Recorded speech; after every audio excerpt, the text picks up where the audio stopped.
Student, હવે આપણે next topic જોઈએ કે પારિમાણિક વિશ્લેષણ કોને કહેવાય અને તેના ઉપયોગ શું છે. તો પારિમાણિક વિશ્લેષણની સૌથી પહેલા તો વ્યાખ્યા સમજી લઈએ. તો પારિમાણિક સૂત્રોનો ઉપયોગ કરી સમીકરણોની પારિમાણિક સત્યાર્થતા ચકાસી તથા ભૌતિક રાશિઓનો સંબંધ મેળવવો વગેરે ભૌતિક વિજ્ઞાનના પ્રશ્નોનો ઉકેલ મેળવવાની પ્રક્રિયાને પારિમાણિક વિશ્લેષણ કહે છે. તો જો સ્ટુડન્ટ શું કહેવા માંગે છે, પારિમાણિક વિશ્લેષણનો મતલબ શું થાય અને તે જે ડેફિનેશન છે ડેફિનેશન ઉપરથી જ ઉપયોગ આપણે કહી શકીએ. તો પારિમાણિક સૂત્રોનો ઉપયોગ કરી સમીકરણોની પારિમાણિક સત્યાર્થતા ચકાસણી, એટલે એનો મતલબ એમ થાય કે આપણે આગળ એવા સૂત્ર જોશું કે ભાઈ x is equal two ut plus half at square, બરાબર. તો આવી રીતે કોઈ એક ભૌતિક વિજ્ઞાનનું એક સૂત્ર છે, બરાબર. તો જેની અંદર x છે અંતર, u છે ઝડપ, t છે સમય, 1/2 a છે પ્રવેગ અને t છે સમય. તો આવી રીતે આ સરવાળો થઈ શકે કે ન થઈ શકે પારિમાણિક દ્રષ્ટિની જગ્યાએ. હવે તમને ખબર છે કે હું 1 મીટર વત્તા 1 કેજી ન કરી શકું, કે 1 મીટર વત્તા 1 કેજી થઈ શકે? ન થઈ શકે, બરાબર. તો આવું તો સમીકરણ નથી બનતું કે આ સમીકરણની અંદર મીટર અને કિલોગ્રામ બેનો સરવાળો થાય છે, અથવા તો મીટર અને સમય બંનેનો સરવાળો થાય છે, કે આની અંદર એકમ, આની અંદર એકમ અને આ ત્રણેયની અંદર જે એકમ છે એ એકમ સરખા હોવા જોઈએ તો જ આપણે સરવાળો કરી શકીએ. સમજાય છે સ્ટુડન્ટ? તો પારિમાણિક સૂત્રોનો ઉપયોગ કરી સમીકરણોની પારિમાણિક સત્યાર્થતા, એટલે આપણને આવી રીતે કોઈ સમીકરણ આપ્યું હોય તો એ સમીકરણની પારિમાણિક સત્યાર્થતા કેવી છે, એ મતલબ સાચું છે કે નહીં તેની ચકાસણી કરી શકીએ, તથા ભૌતિક રાશિઓનો સંબંધ મેળવવો વગેરે ભૌતિક વિજ્ઞાનના પ્રશ્નોનો ઉકેલ મેળવવાની પ્રક્રિયા. એટલે કે ભૌતિક રાશિઓનો સંબંધ એટલે કે આપણે એક એક્ઝામ્પલ થી સમજીએ કે માની લો કે અહીંયા કોઈ બ્લોક મૂકેલું છે, બરાબર. હવે એને હું બળ લગાડું છું, બરાબર. તો એ અહીંયા ડિસ્પ્લેસમેન્ટ થઈને અહીંયા સુધી પહોંચે છે. તો હવે જો હું બળ લગાડું છું તો એ બળ મારે કેટલું લગાડવું જોઈએ, અથવા તો એ જે બળ છે બળનો આધાર કોની ઉપર રાખે છે કે મારે અહીંયા સુધી ડિસ્પ્લેસમેન્ટ કરવું હોય તો બળ હું વધુ લગાડું કે ઓછું લગાડું? તો સૌથી પહેલા તો આધાર રાખશે કે એ જે બ્લોક છે બ્લોકનું દળ કેટલું હશે એની ઉપર આધાર રાખશે. જો એનું દળ વધારે હશે તો મારે વધુ પ્રમાણમાં બળ લગાડવું પડશે, બરાબર. એવી જ રીતે બ્લોક કેટલું અંતર કાપે છે, જો ઓછું અંતર કાપે તો મારે ઓછું બળ લગાડવું પડશે, જો વધુ અંતર કાપતું હશે તો વધુ બળ લગાડવું પડશે.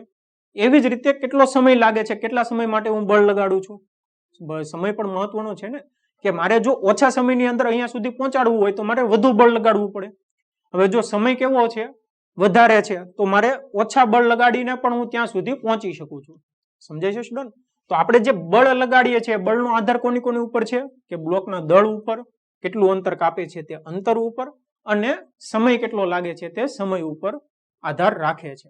હવે સ્ટુડન્ટ આપણે જોઈએ કે પારિમાણિક વિશ્લેષણના ઉપયોગ શું છે, કે તેનો ઉપયોગ ક્યાં થાય. તો જે આપણે ડેફિનેશન જોઈ તે જ તેના ઉપયોગો છે. એમાં પહેલો ઉપયોગ છે કે સમીકરણોની પારિમાણિક સુસંગતતાની ચકાસણી, એટલે કે અહીંયા જે સમીકરણ આપ્યું છે એ સમીકરણ પારિમાણિક દ્રષ્ટિએ સુસંગત છે કે નહીં, કે અહીંયા આપણે સરવાળો કરી શકીએ કે ન કરી શકીએ, એ આપણે પારિમાણિક વિશ્લેષણની મદદથી મેળવી શકીએ છીએ. ભૌતિક રાશિઓ વચ્ચેનો સંબંધ મેળવવો, કે આપણે અહીંયા વાત કરી તે પ્રમાણે કે આપણે જે બળ લગાડીએ છીએ તે બળ અહીંયા કઈ કઈ ભૌતિક રાશિ ઉપર આધાર રાખે છે, કે બોક્સનું દ્રવ્યમાન કેટલું છે, કેટલું અંતર કાપવું છે અને કેટલો સમય લાગે છે, એ ત્રણેય ભૌતિક રાશિઓ ઉપર આધાર રાખે છે. તો તેની વચ્ચેનો સંબંધ શું છે તે સંબંધ આપણે મેળવી શકીએ છીએ. અને ત્રીજો ઉપયોગ છે કે બે જુદી જુદી એકમ પદ્ધતિના એકમો વચ્ચેનો સંખ્યાત્મક સંબંધ મેળવવાનો, એટલે આપણે વાત કરી તે પ્રમાણે કે CGS હોય એકમ પદ્ધતિ, MKS એકમ પદ્ધતિ હોય, તો એની અંદર જે એકમ છે એકમો વચ્ચેનો સંખ્યાત્મક સંબંધ કેટલો છે તે આપણે મેળવી શકીએ છીએ. એક્ઝામ્પલ જોશું એટલે તમને ખ્યાલ આવશે. એટલું સમજાય ગયું સ્ટુડન્ટ? સ્ટુડન્ટ, હવે આપણે નેક્સ્ટ ટોપિક જોઈએ કે સમીકરણોની પારિમાણિક સુસંગતતાની ચકાસણી, કે આપણને કોઈ સમીકરણ આપ્યું હોય તો આપણે તેને કઈ રીતે ચકાસણી કરી શકીએ. આપણે એક્ઝામ્પલથી જોશું એટલે તમને ખ્યાલ આવશે. તો એની પહેલા તો આપણે એક નિયમ સમજી લઈએ.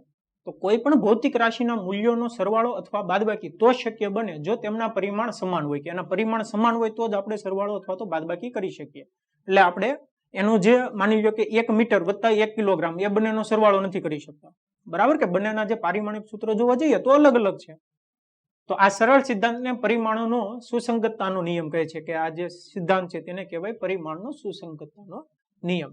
આપણે આ રીતે સમજી શકીએ કે માની લો કે કોઈ પણ એક ભૌતિક રાશિ એ આપી છે, a વત્તા b ના છેદમાં c is equal two d into e plus f.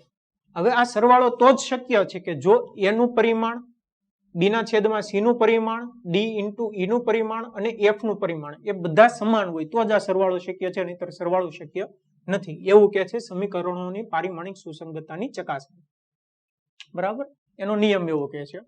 હવે આપણે સમજીએ કે માની લો કે તમને કોઈ એક સમીકરણ આપ્યું છે કે x is equal two x0 plus ut plus half at square. હવે આ સમીકરણને આપણે ચકાસવાનું છે કે પારિમાણિક દ્રષ્ટિએ સુસંગત છે કે નહીં. તો આના પરિમાણ, આના પરિમાણ, આના પરિમાણ, આના પરિમાણ, મતલબ આ બંનેના ગુણાકારના પરિમાણ અને આના પરિમાણ એ બધા સરખા હોવા જોઈએ, તો આપણે સરવાળો કરી શકીએ, એટલે આપણે કહી શકીએ કે ભાઈ પારિમાણિક દ્રષ્ટિએ સુસંગત છે. જોઈએ તો જો x શું છે, x અંતર છે. બરાબર, એટલે x નું પારિમાણિક સૂત્ર થશે L1, x0 નું પારિમાણિક સૂત્ર થશે, x0 પણ પ્રારંભિક અંતર છે, એનું પણ L1 થશે, u ઇન્ટુ ટી. u છે મીટર પ્રતિ સેકન્ડ, વેગ છે. બરાબર, તો વેગનો શું થશે L1 t-1 અને t સમયનો થશે t1, એટલે કે L1 half at square. Half ની તો જરૂર નથી, અચળ જ છે, એટલે at સ્ક્વેર નો આપણે મેળવીએ.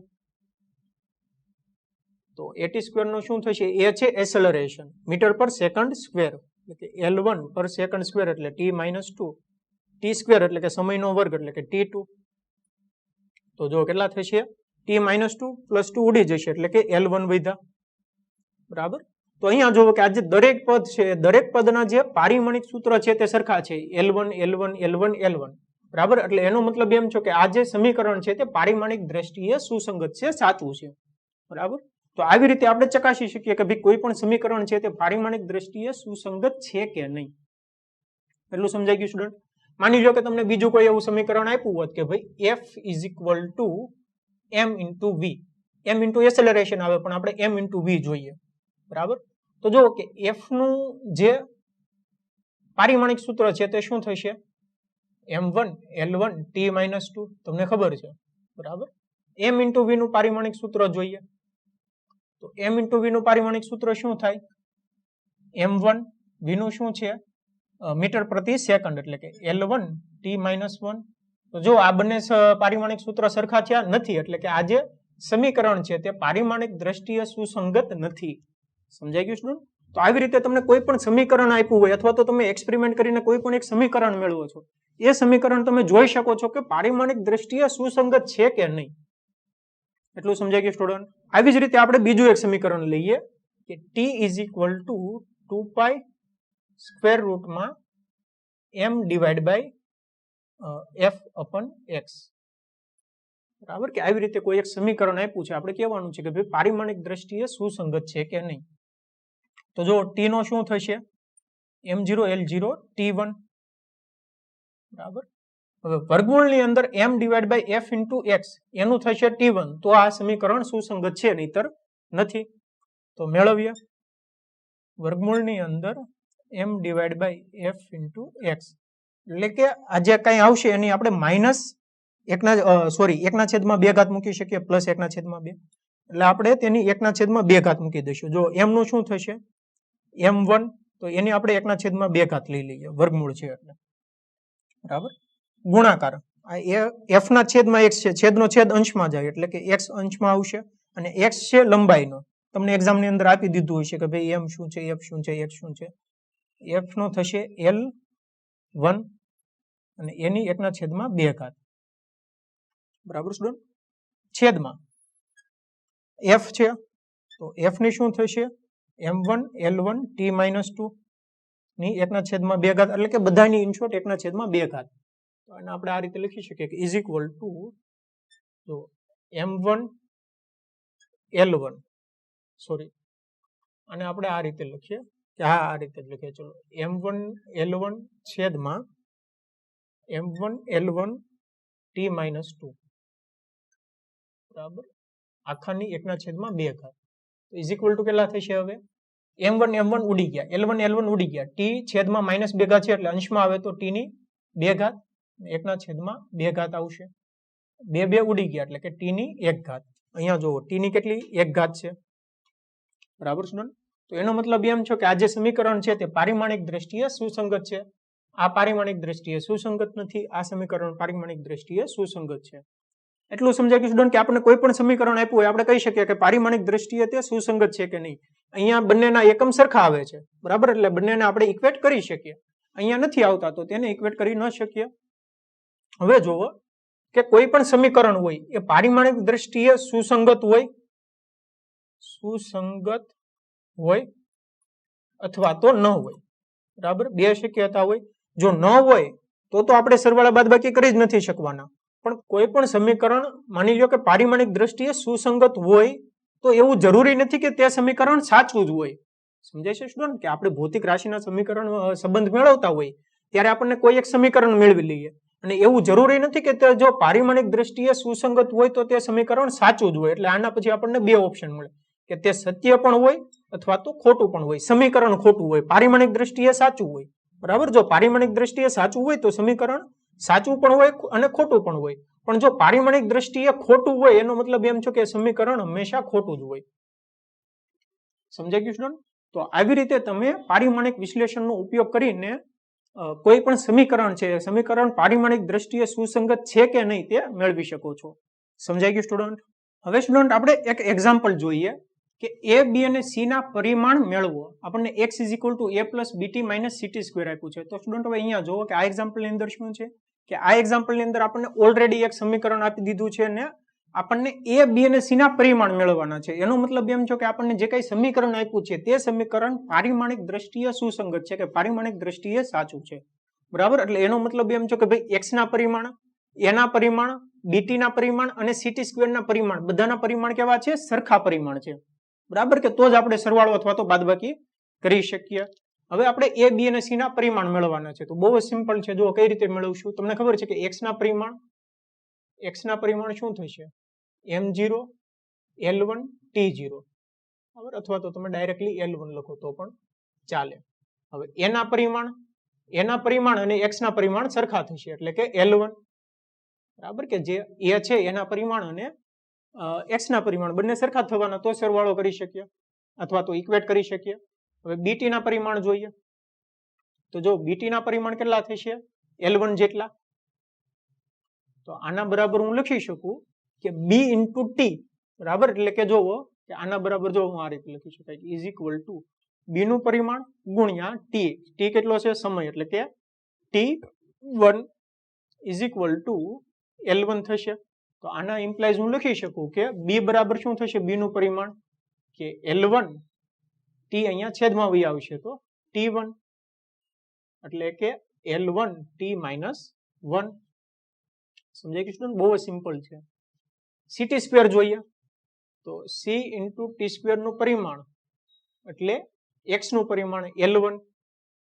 તો આના બરાબર હું લખી શકું હવે જો c × t² નું પરિમાણ આ રીતે લખું c × t², એટલે કે t નો વર્ગ, બરાબર.